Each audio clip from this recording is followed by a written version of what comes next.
humanity. We're one people, one planet, one song, universe. Sing humanity. We're not apart from humanity. 'Cause we're one people, one planet, one song, universe. Sing part of humanity. Sing, sing, sing. One people, one planet, one song, universe. We're all part of humanity. We're not apart from humanity. 'Cause we're one people, one planet, one song, universe. We're all a part of humanity. We're not apart from humanity. One people, one planet, one song, universe.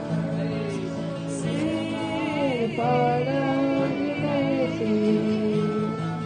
We're all a part of humanity. 'Cause we're one people, one planet, one song, universe. We're all a part of humanity. We're not apart from humanity. One people, one planet, one song, universe. We're part of humanity.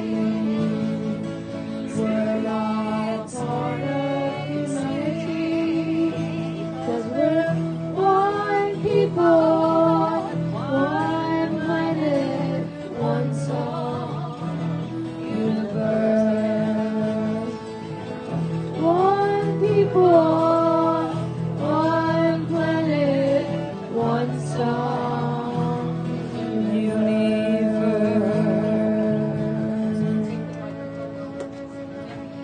Because, thank you, when you think about the word universe, it really means one song. So all of humanity and all of 1 minute. the universe is all singing one song. We're all singing many harmonies. Sometimes we're singing in discord, but the universe truly is vibrating and singing in one song. So cool. Oh, Hey, now. love it. I'm waiting. He's getting it untangled. You tell that Reverend. Hey, we're gonna have to do better. We are passing microphones back and forth today because we had a speaker blow. So poor David has been setting up microphones all morning. And amps. Welcome everyone here, and welcome everyone wherever you are out there watching. And we're going to have a little fun with the technology today, passing the mic back and forth, but that'll just make it more interesting. So welcome. I would like to thank Callista for that most beautiful interpretation of our song. You truly were feeling it. I could thank you so much. That was so beautiful. Okay. This morning I would like to begin with a reading.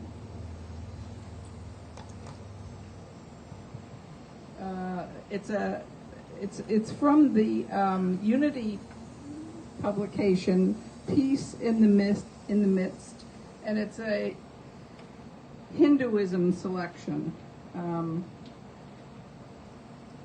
that coincides with everything else we're talking about this morning. In the Hindu scriptures, it says, and I'm going to try and pronounce this, word. Bear with me. Vasudhaiva Kutumbakam, which means the world is one family. All beings, from the smallest organisms to humans, are considered the manifestation of the one ultimate reality, God.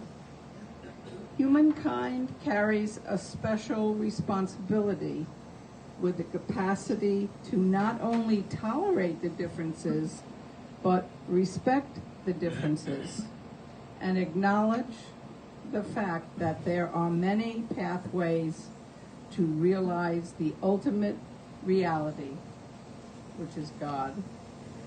Respect and empathy for others is the key for a future we all can share. Wow. All right, so I'd like to introduce our next song, and that will be Beings of Light. It's actually my song. Oh, okay. Well, whoever.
Transmitting, evolving, expanding energy.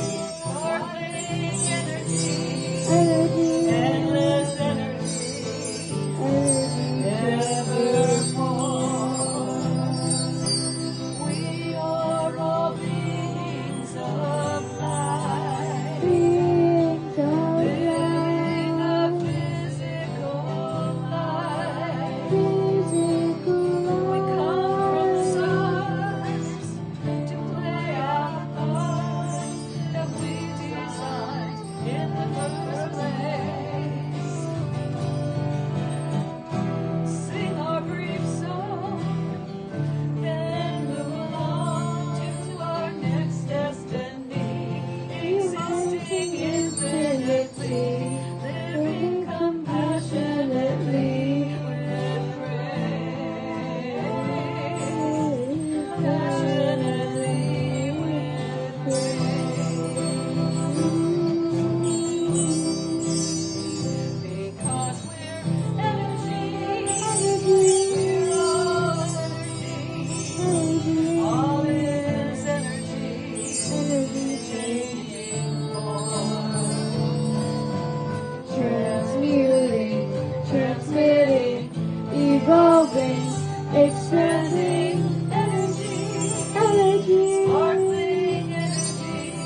much to the Unity team, and especially to Penny and her granddaughters, Charlotte and Callista.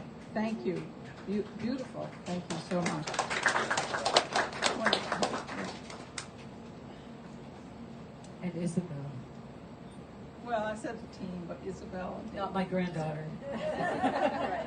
Oh, well, you never know. Okay. All right. Now we've come to the place of saying together the Lord's Prayer, which is translated from the Aramaic, the prayer of Jesus. It's in you have handouts there if you want to follow along on the back of the chairs in front of you. Okay, Father, Mother, birther, and breath of all, create a space inside us and fill it with your presence. Let oneness now prevail.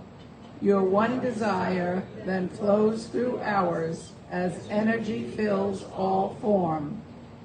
Give us this day our physical and spiritual nourishment, and untangle the knots of error that bind us as we release others. Do not let appearances make us forgetful of the source, but free us to act appropriately. From age to age, through you, flow the glorious harmonies of life. May these words be fertile statements through which our future grows. Amen, amen, amen.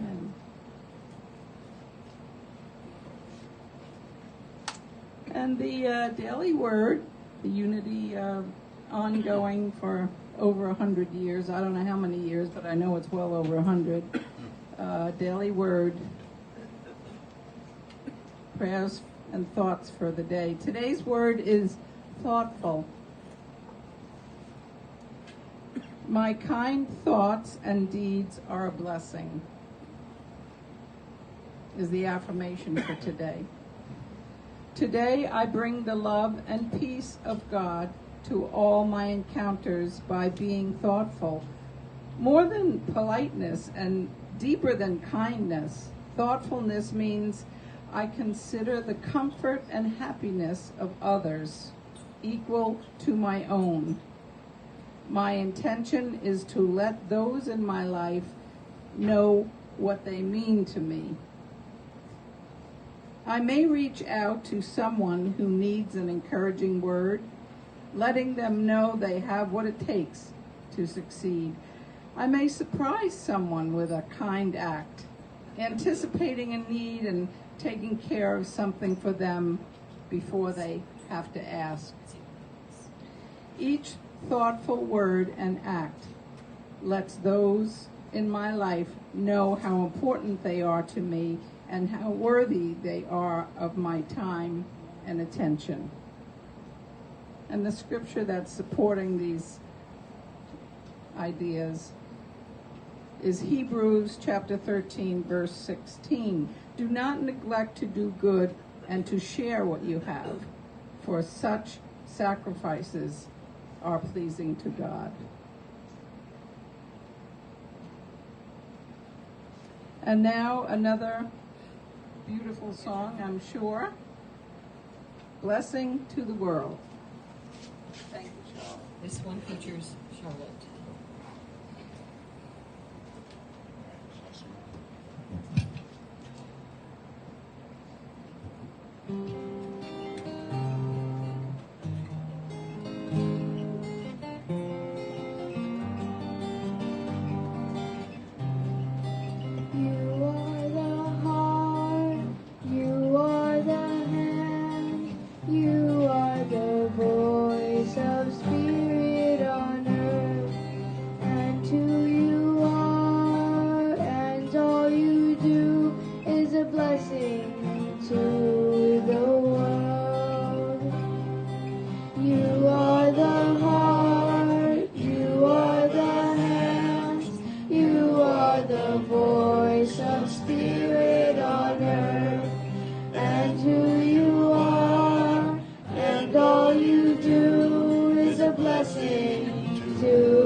are the voice of spirit on earth, and who we are, and all we do is a blessing to the world. We are the heart, we are the hands, we are the voice of spirit on earth, and who we are, and all we do is a blessing to the world. I am the heart, I am the hand, I am the voice of spirit on earth, and who I am, and all I do is a blessing to the world.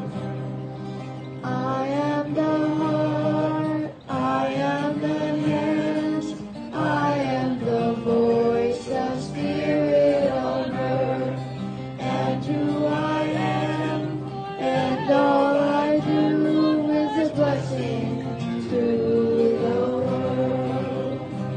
I'm a blessing to the world. I'm a blessing to the world.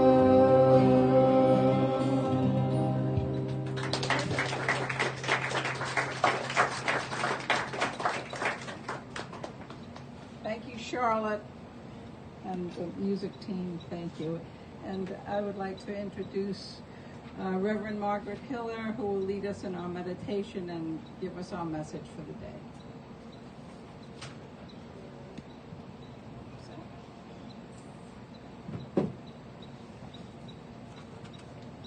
I just love hearing the voices of Charlotte, the voice of Charlotte, and watching the dancing up close. And thank you for your songs, Penny, and thank you, Isabel Boyd, for being with us, and Dave Lacombe, who's been out here working most of the morning on trying to get the sound system fixed. So we need to applaud our music team.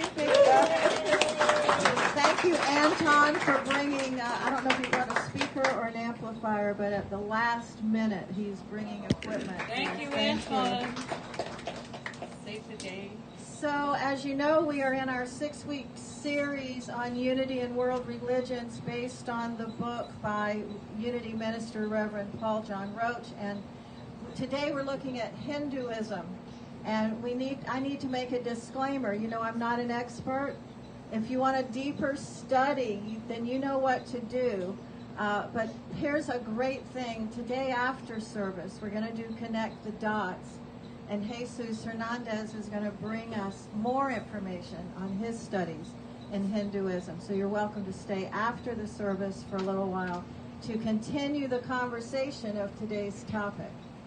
So before I do a reading for our meditation, I've asked Isabel Boyd, who I've taken yoga from for a long time, and I'm looking forward to taking yoga again. And Isabel is a yoga master, and she is going to lead us in an Om as we go into meditation this morning. Thank you, You're Isabel. welcome. Are you ready for that Yeah, now? you have your mic on? I don't believe is this test? Yeah, it is. Good, Reject, you ought to be all right. thank you. So, in our metaphysical studies, we've learned that everything is a vibration. Here, why don't you come use this one? That one is not very good. Okay. Sit. Good morning. So, in our metaphysical studies, we've learned that everything is a vibration. This body, this desk, that clock, everything is a vibration, but we appear to be in physical form. So to continue our connection with the vibration, which is the sound of the cosmos, everything happening at one time, we can use our own bodies. We have our own bellows, our ribs that go in and out, just like a drum, just like a tuba. We have the vibration in our own bodies. We have our own singing bowl in our own bodies, and that's our lungs. So what we can do, something very simple that you can do when you're in the car or at home doing whatever you're doing, is hum. And that will warm and vibrate your throat. And if you know the chakra system, this is an energy center, and it connects the heart and the head. So vibrating this and using your true voice is a very important part of expressing your heart energy.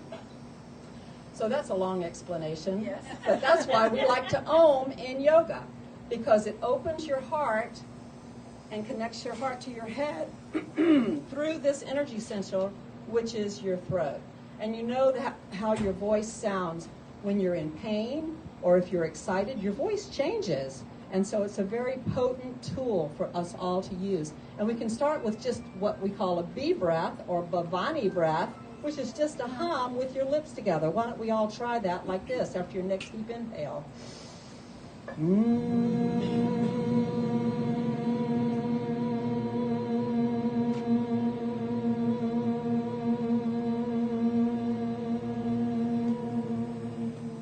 Beautiful. Feel the vibration in your body. You can place your hands right on your chest, and even when you talk, you can feel the vibration in your body. So let's try it with an Om. And the Om sound in the beginning was the word, right? And the word was Om. It was the sound of everything happening. And if you just listen, you hear that hum. Listen at night. There's a hum in the air. So with our voice, with our mouth, we're going to make a couple of vowels. It's going to be ah, O, and then the with the lips together is when we really start to vibrate. So let's do that long, slow inhale, and then we'll start with an ah, O,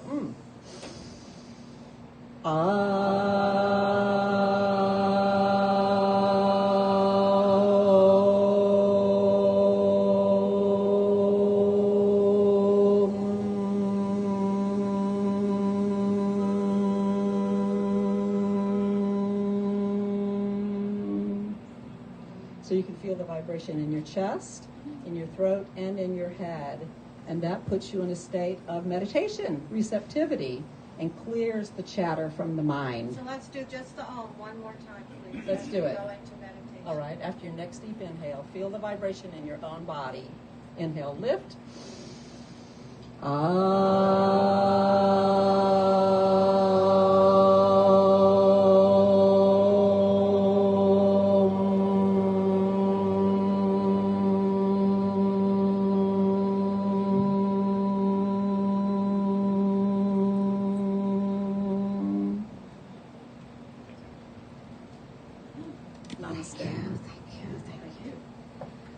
Thank you. So as we continue to feel that vibration in our chest, and as we continue to take deep healing breaths, 3 of those deep breaths would be outstanding, and then simply continue to breathe mindfully as you listen to these words of blessing. A Hindu is chanting a mantra. A Buddhist is kneeling at her sacred shrine. Right now, at this very moment, someone is lighting a candle in a cathedral and in a temple.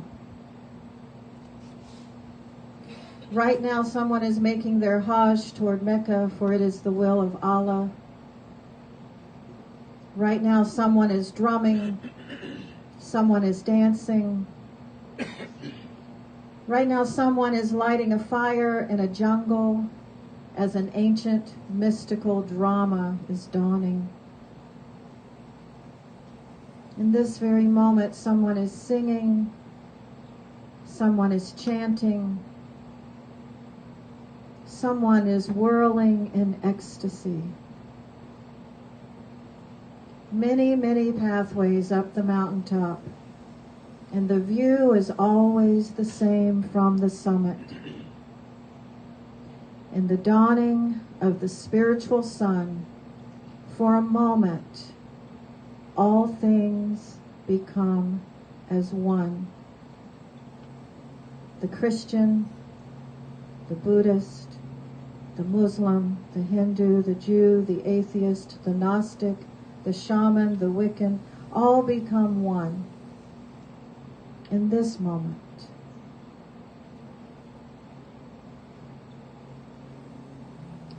We breathe into this moment, and we cast our consciousness of peace and love, of acceptance, of compassion, of respect for one another, our human family. In this moment, we allow our hearts to open to human beings all over this beautiful planet, expressing their spiritual practice, drawing close in their consciousness to the one presence.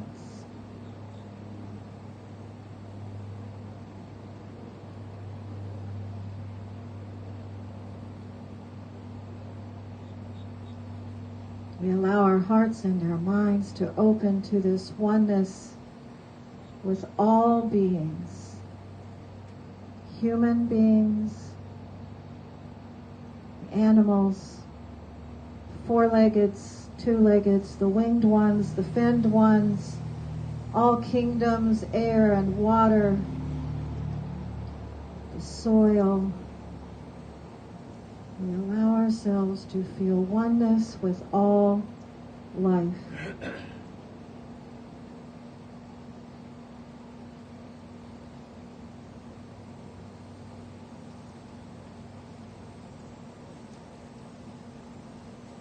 We give thanks that creative energy moves through every cell and atom of our being, renewing, restoring, regenerating us, body, mind, and spirit. We think of those now who we are surrounding with prayer, with love, with the consciousness of peace.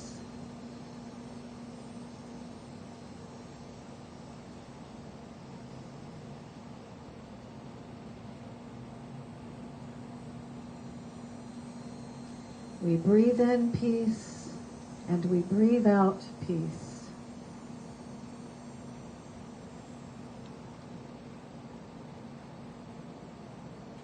And we say, so it is, and so we let it be. Namaste. Well, good morning, everybody, and good morning to all of you watching live stream. What a beautiful day it is here at Salem Road. I'm seeing some faces we haven't seen in a while. I'm very glad to see everybody. Some new faces. We are in our 6-week study of unity in world religions, and I don't know about the rest of you, but I am thoroughly enjoying it. and feeling very grateful and glad to be a part of a spiritual community where we can do this. And Wayne Waller called me a few days ago and alerted me to this wonderful fact that there's a Hindu temple that's now opened in Market Common.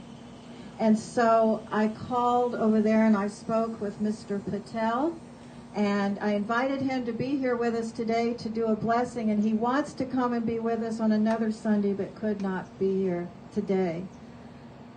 So that's exciting. We have unity. We have the Mayor Baba Center. We have a Buddhist temple up near, I think, Calabash. Now we have a Hindu temple in Market Common. Let's just pause a moment and give thanks for the interfaith community of which we are a part. Yes. Who said Myrtle Beach wasn't a conscious place? So again, to remind you today, Connect the Dots will continue the conversation about Hinduism. And again, I've made this disclaimer before. This book, it's like taking a rock and skipping it across the water, looking at some of the different world religions and how unity has incorporated many of these ideas from the perennial wisdom, what we call the perennial philosophy or wisdom, into the teachings of unity. Our founders were students of the great world religions. They attended the Parliament of World Religions. They found truth in all the world religions. So Hinduism, it's a multiplicity of philosophies, multiple ideas and practices and beliefs. And of course it would be, right? It's a very old religion. It's said that there are 33 million gods and goddesses in Hinduism. Now here's the thing. They're all a facet of the one presence. So in unity, we talk about the one presence. In Hinduism, the one presence is represented by many images, many facets of God. In the Catholic faith, you know, we have many saints, right? And I think in unity, we might do well to have saints, you know, we could. No, I'm just kidding. We're all Saint Margaret saints, has a right? nice ring to it. What? Saint Margaret. Oh yeah, has a she was Saint Margaret. She was around. So this is interesting. Hinduism is a Western name. Imagine that Westerners would change the name of something. But Hinduism is a Western name. Indians, I understand, prefer the term Sanatana Dharma. And again, forgive me for any pronunciations that are not correct. Sanatana Dharma, which means the eternal way or the eternal truth. And probably what happened, the tradition of Hinduism, they believe, the scholars believe, began in the valley of the Indus River, I-N-D-U-S, Indus River. And so some scholars think that the word Hindu grew out of that, the people of the Indus Valley. And so through centuries, pantheons of God blended many from ancient Greece, as well as deities of ancient Celtic and Germanic peoples.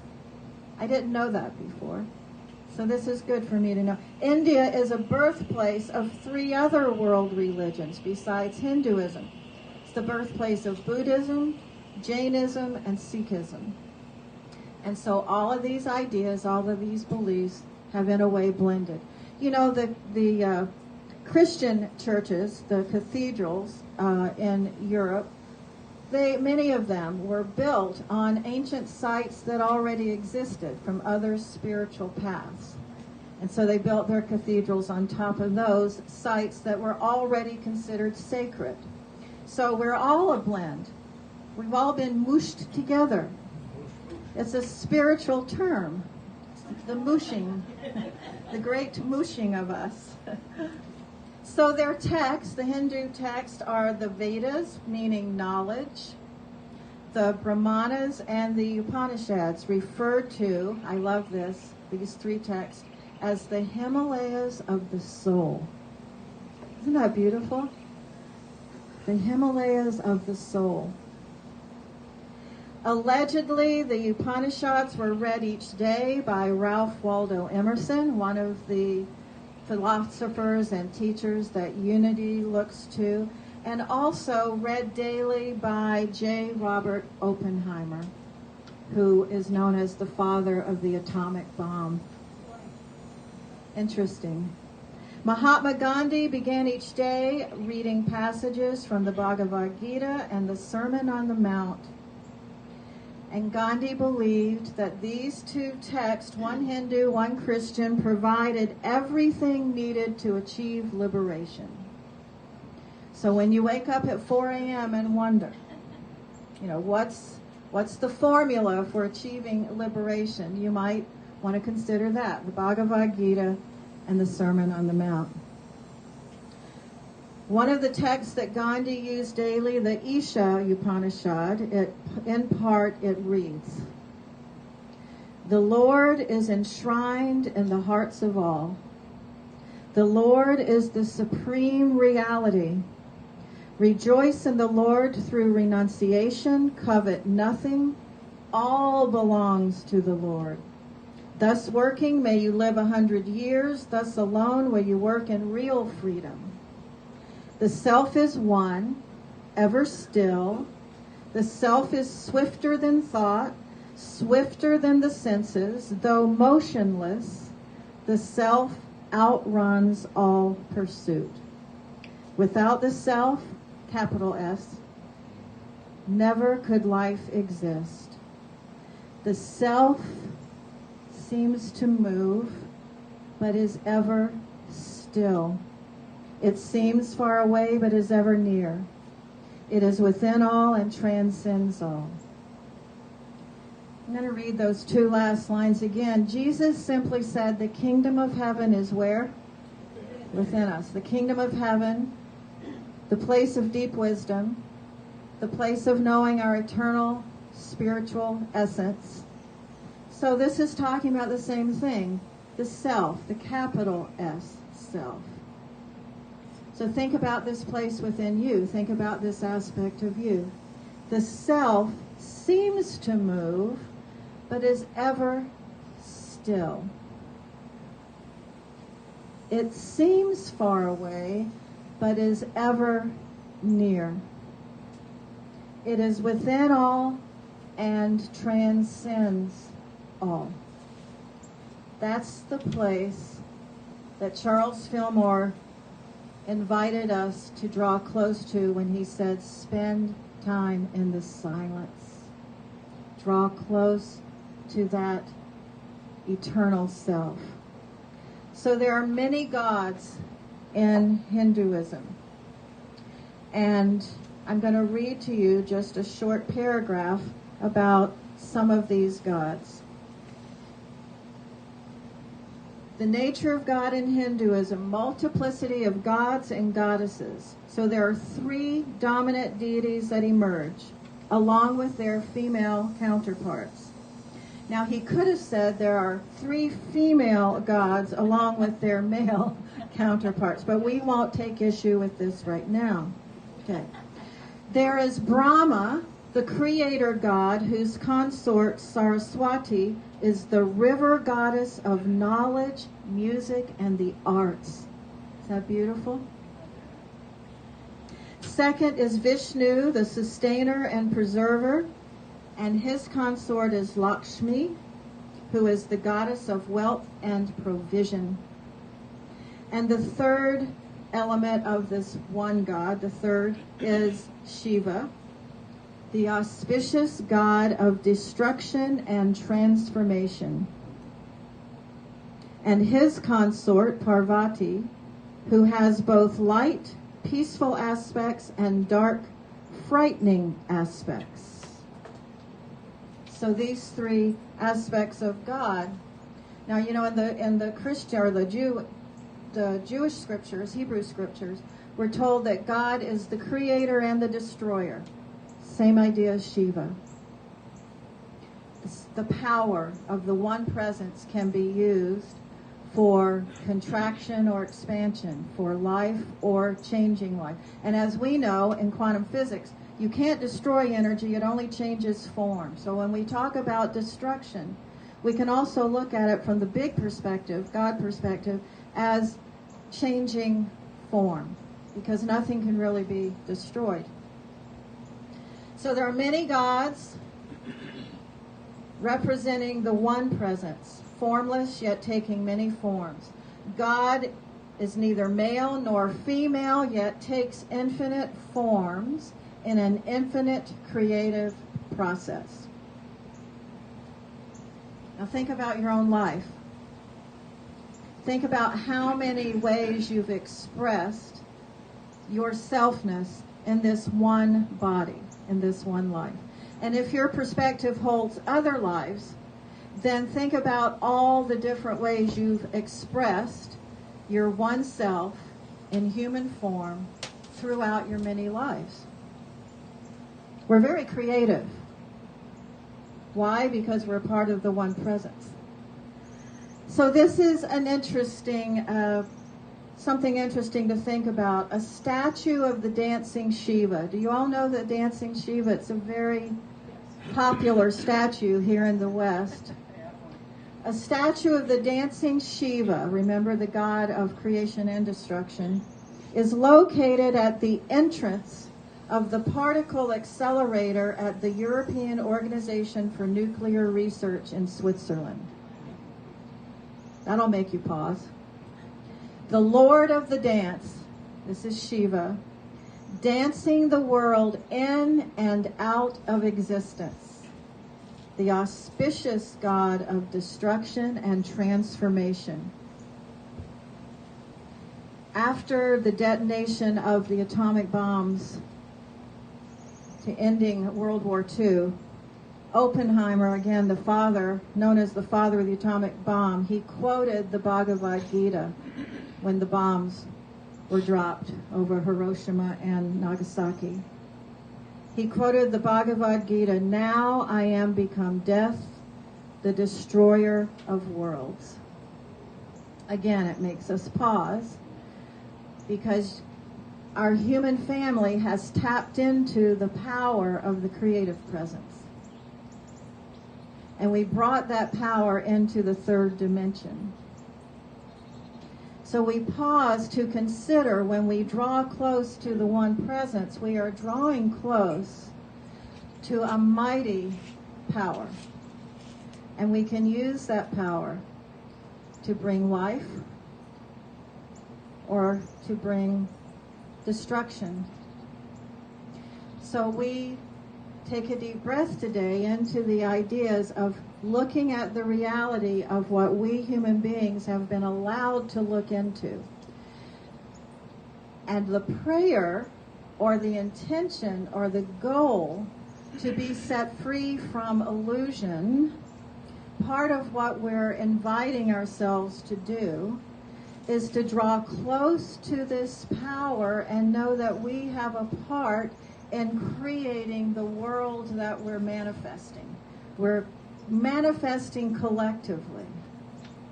So we're allowed to draw close to the power and we're allowed to use it for the good of the whole community. As we say, a world that works for all. Sometimes we get swayed in our human thinking and we use power in ways that harm. So we take a deep breath into this responsibility. With all the names of God, ultimately the presence is simply called that. So at our house, David and I are doing really well because we use the word that a lot. When we can't bring back the word we're trying to think of, do y'all do that at your house? We'll say, that. And I'll say to David, or he'll say to me, give me a clue. What are we talking about? Well, ultimately in Hinduism, the presence is simply called that. As in, I am that, you are that. When Moses asked God, what is your name? What did he say? I am that I am. I'm the unexplainable. We're talking about something that words cannot really be used to fully capture. That's why there's so many religious texts. That's why there's so many books. That's why there's so many religions, because we're all explaining something that cannot be explained in words. It seems to me Moses gave us a key. He asked to know that which can appear to be unknowable. In a way, Moses said, introduce yourself. Help me to get to know you. Who are you? What's your name? But Moses asked. So one of the things I want us to go away with today, me and all of us, is are we asking to know the one presence? So, I am that I am. From the Upanishads, when the wise realize the self, formless in the midst of forms, changeless, in the midst of change, omnipresent and supreme, then the wise go beyond sorrow. Okay, I'm going to say that again. Because we want to go beyond sorrow, don't we? We'll all feel sorrow. We will all know loss. We will all know those heartbreaking moments. And yet, we're asked to know the eternal self beyond the sorrow. When the wise realize the self, formless in the midst of forms, changeless, in the midst of change, omnipresent and supreme, then the wise go beyond sorrow. So when the wise realize the self, Remember, the ancient Greeks said, what? Know thyself. Why in the world would they say that? It must be important. And the wisdom and the mysteries are hidden where? Within us. We get to access the eternal presence through the technology of the created beings that we are. I think that's outstanding. I don't have to go buy a special computer to access my eternal self. I am the computer. I love that. I love creation. So when the wise realize the self, or when we know ourselves, then we know one presence. I have had experiences in meditation where I approached that place and then put on the brakes and backed on out of the room. Have any of you ever done that? It is a mighty force. It is a mighty energy. It is huge, huge, huge. Sometimes when we approach our hugeness, we want to retract. We want to contract. We want to move on back.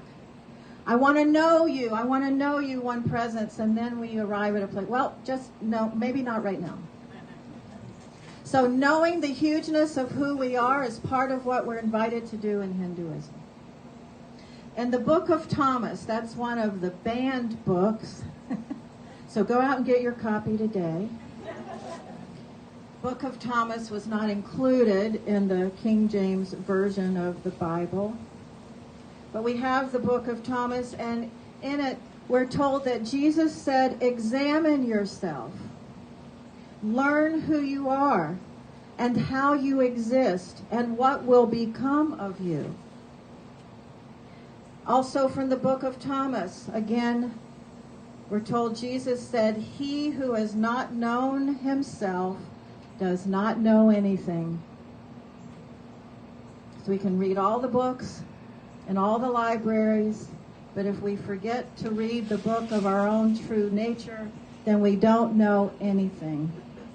But he who has known himself has also known the depth of all. When we know ourselves, we know the depth of all. That's the trueness of empathy. We know the sorrows and the joys of one another. And this one that most of us have read and heard many times, again from the Book of Thomas, if you bring forth what is within you, what you bring forth will save you. If you do not bring forth what is within you, what you do not bring forth will destroy you. We could do a whole study just on that. So if we bring forth the true essence, the self, the one presence that lives within us, if we bring that forth, it will save us. We save one another. We save our world. We save one another back into knowing the trueness of who we are. But if we don't bring forth the trueness of self, if we don't bring that forth, then it can actually destroy us. Whew. We have a tough creator. There's no slacking off in doing this inner work, this personal work. There's just no slacking off. I guess there is. I know when I'm slacking off, don't you? Yes. Yes. So a great soul in Hindu is referred to as Paramahansa, and that term means great swan. Isn't that beautiful? Now I know why there were swans at the Self-Realization Fellowship in Santa Monica.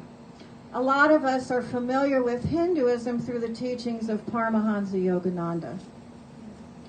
And he brought to the West the practice of meditation and Kriya Yoga.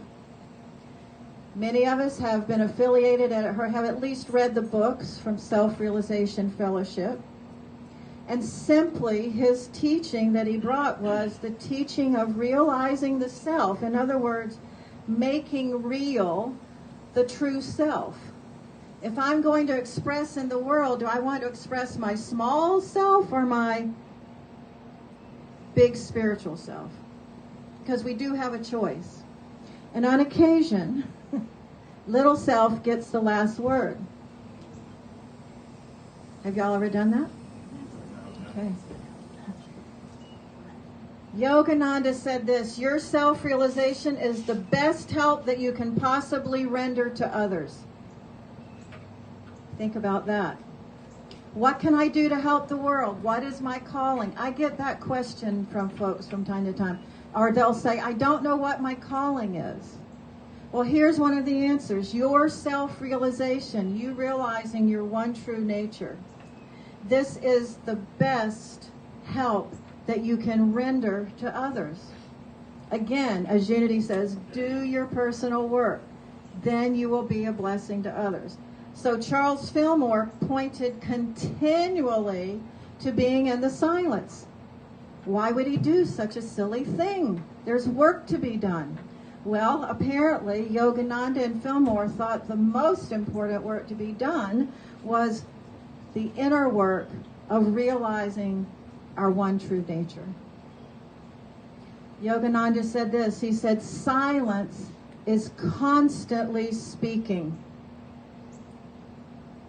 It is a perennial flow of language. And that is a sweet spot to get to in meditation.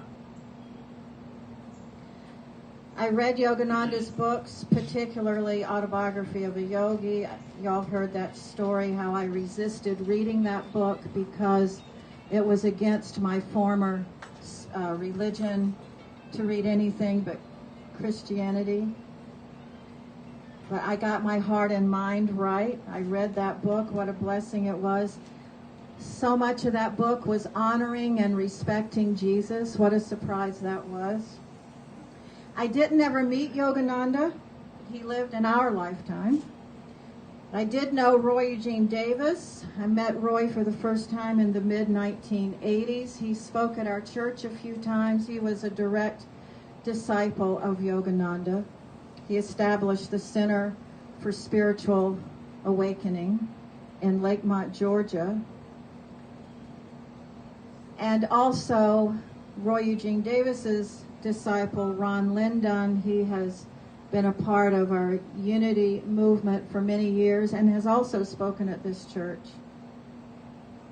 Yogananda's gift to the world, again, included the emphasis on silence and meditation to realize who we really are.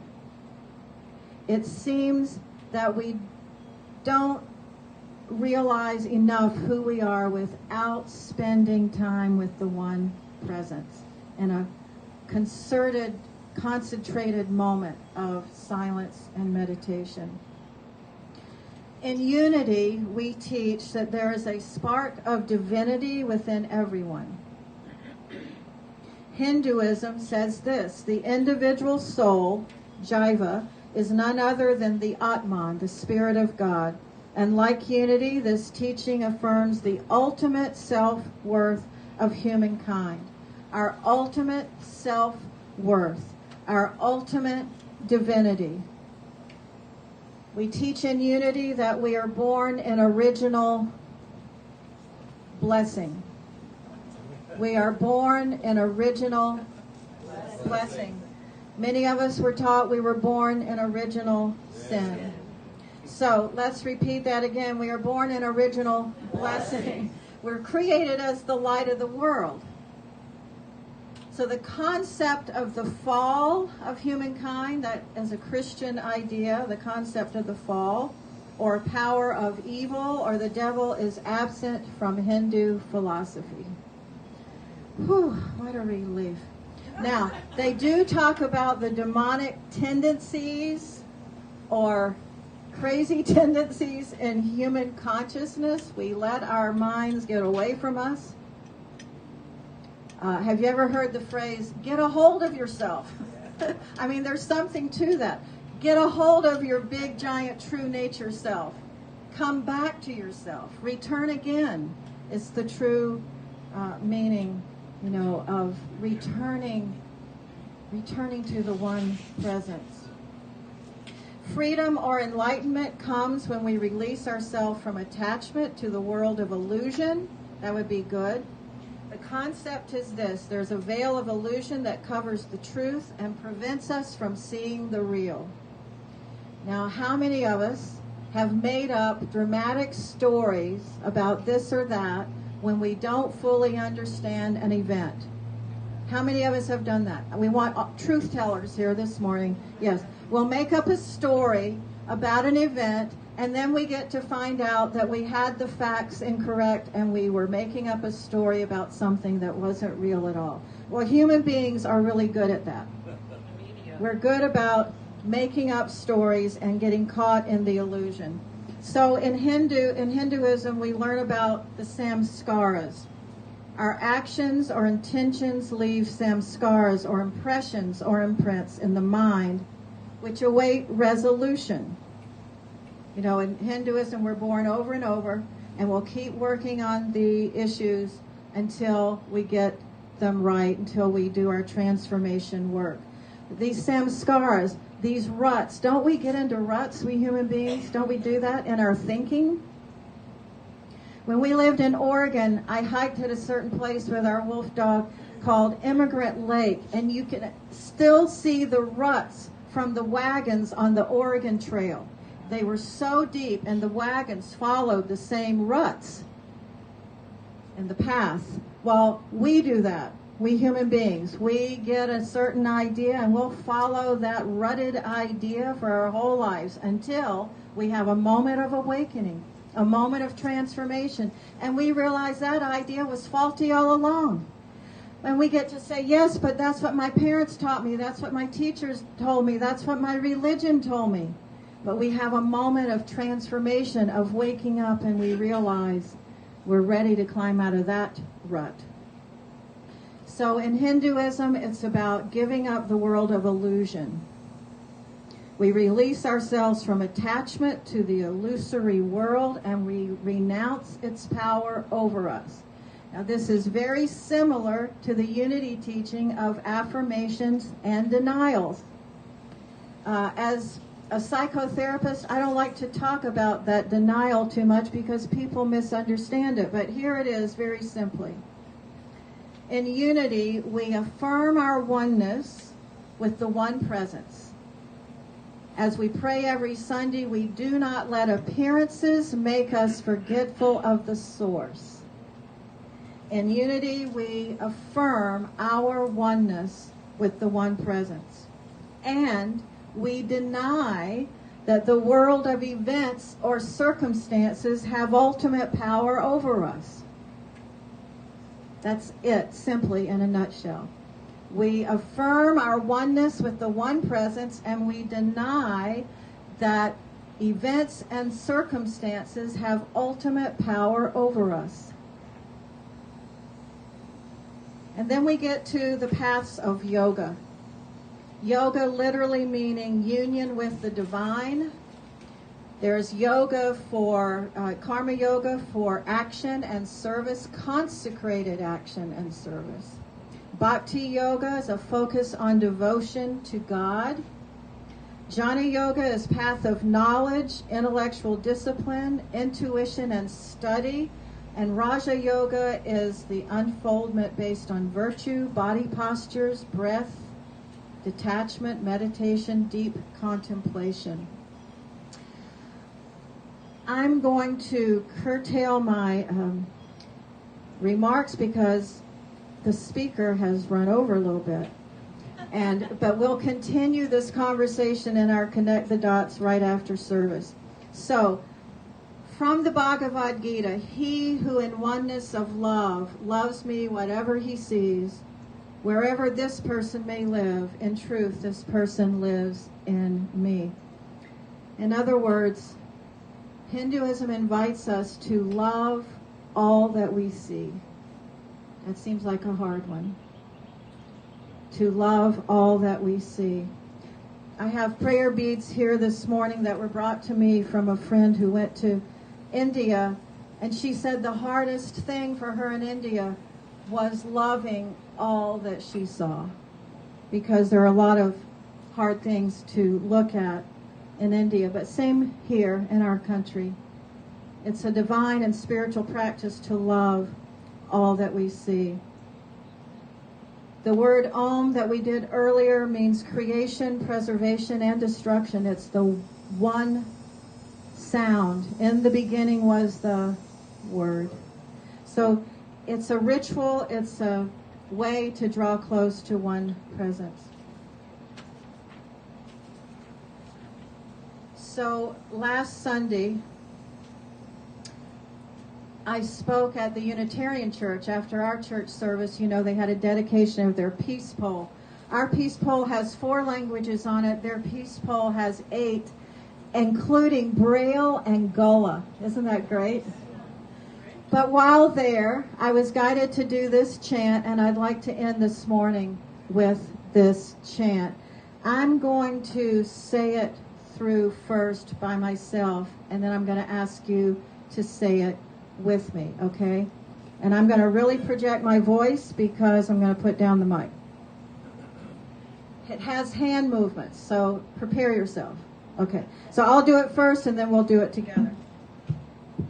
I am in this now moment with this voice and this heart bringing heaven to bless earth.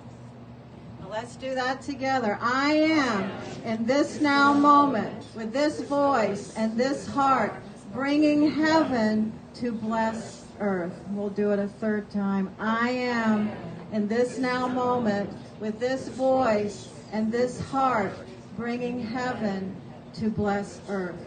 And now we'll end with Namaste.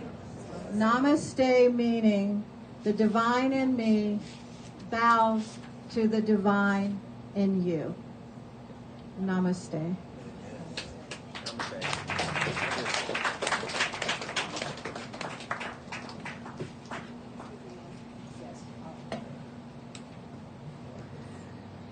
Thank you, Reverend Margaret, and thank you for sharing Hinduism with us.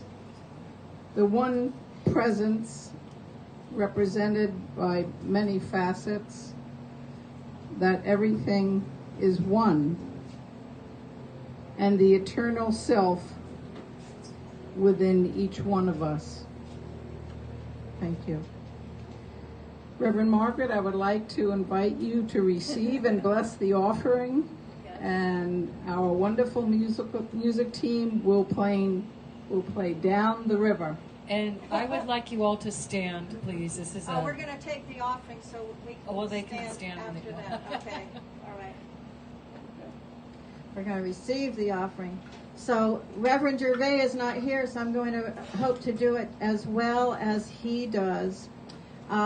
First of all, we have a special place to give some of our green energy now because the Burgess Community Gardens at Unity is officially launched, and this Thursday, the 22nd, kids from St. James High School will be here volunteering to help Ken and his helpers build our first raised beds and fill them with wonderful composted soil and get the irrigation system going. So there's lots of wonderful plans afoot. And I hope you'll hold that all in prayer.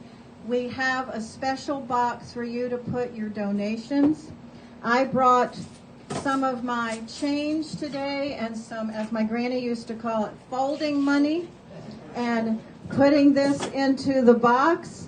And you are invited to put your loose change or folding money into this box as well. And I'm going to ask you to put that back over there on the table.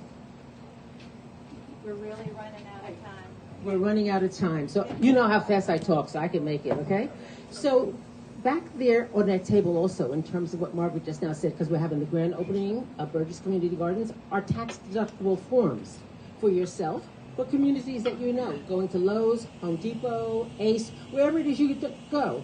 And there's items that they can contribute or that you can contribute. So we would so much appreciate seeing you on Thursday, but any contributions that you can for yourselves or for our retail community.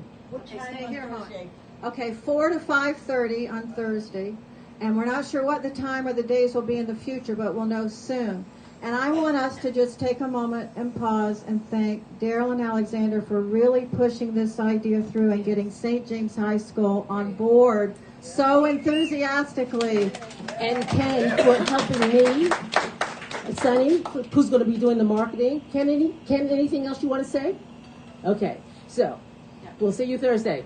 And for all the people who held the vision, I mean, Tom and I sat on that deck over there 4 years ago, visioning this idea of community gardens at Unity. Alyssa, who I see is back there, I think that's Alyssa. Yes, she has been a big part of this. So we want to thank everybody who has helped bring this vision forward.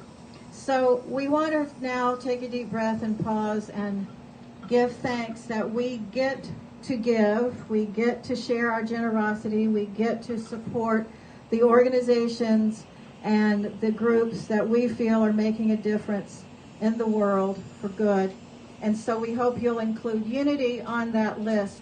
So if you will take your tithe, your donation, your green energy, and just hold that, take a deep breath, and we give thanks for the capacity of generosity, for the ability to give, and for knowing the right and perfect time to share of our abundance and our prosperity.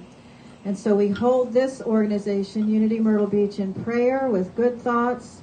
We volunteer when we can, we give as we can, and we give thanks for all of the support. In the name and in the light of the living presence of peace, we say, so it is, so we let it be. Now we have a song. Amen. Amen. Please take my money. We need the microphone. Oh, yes. Okay, now, Yeah. if you would like, please stand. This is my release song. We're going to do the offering first, and then we'll sing. Oh, I thought we sang while we do the offering. We do. We are. Please start. Please begin. And then we'll stand. Okay.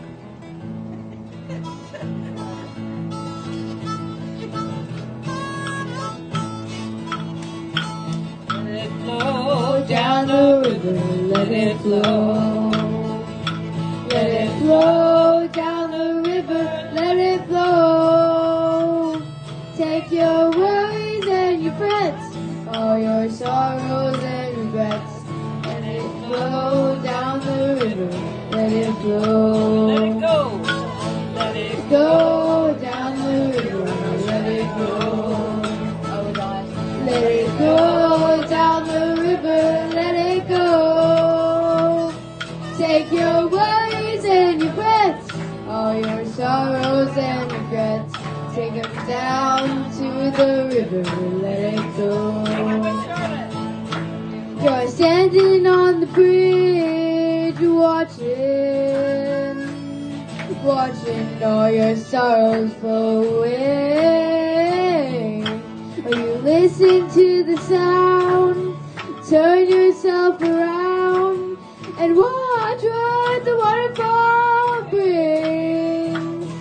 Bring it on, bring it on, let it move right through your soul.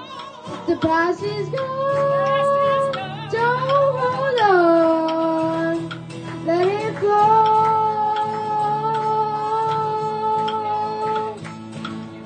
Standing on the bridge, you're watching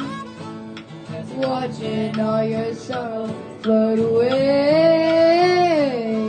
You listen to the sound, turn yourself around, and watch what the waterfall brings. Bring it on, bring it on, let it move right through your soul.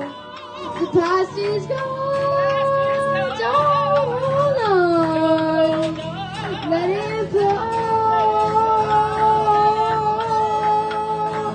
The past is gone, don't hold on, let it flow.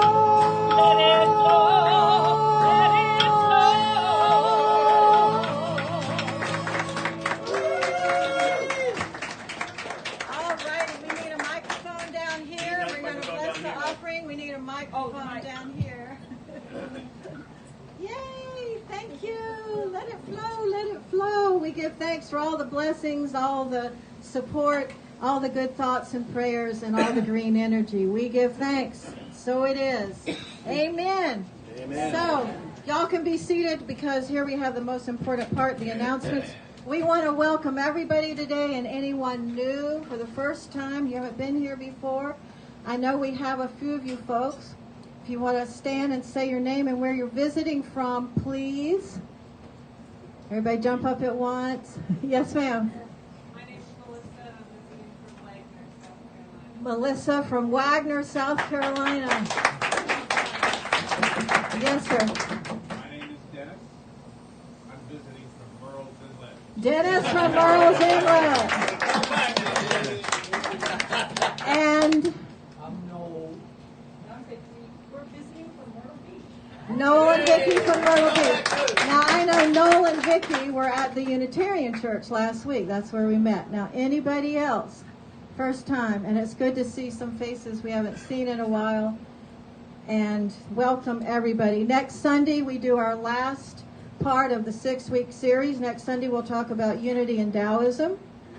Again, please stay after service. Do your toilet stuff that you need to do, get a drink of water, and come back, and we'll start continuing our dialogue about Hinduism. So we'll meet back here at 12:30. How's that? The community gardens, please remember to make your special donation and be here Thursday, or let Ken and Darylyn know how you can help. Now, next Sunday and the Sunday after, we're going to have our free will tutorials. 70% of the people in this country die without wills. Interesting to think about. Causes a whole bunch of hassle. So if you want to know how to do your will free online, Bob Shipman is going to have laptops set up. He's going to lead you through the process. Many of us have done it. And we hope you'll consider including unity in your end-of-life giving. That's how it happens, to keep this wonderful energy rolling forward. So next Sunday and the Sunday after, right after service, we'll have sandwiches, set up the laptops, and show you how to make your free will. I already had my will, but I did a codicil free online through this site. So please be with us for that. And these little flyers are back on the table about the free will tutorials. Okay, we are a busy group here. So let's take a deep breath, and we will do our updated prayer of unity again on your handout on the chair in front of you. The light of God surrounds us. The presence of love enfolds us. The power of peace protects us. And the one presence that lives within all creation enlivens us. Wherever we are, love is, peace is, light is, God is, and all is well. And that's the truth. Let's stand for our peace song.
We're the light of the world. It has to start with us. Namaste.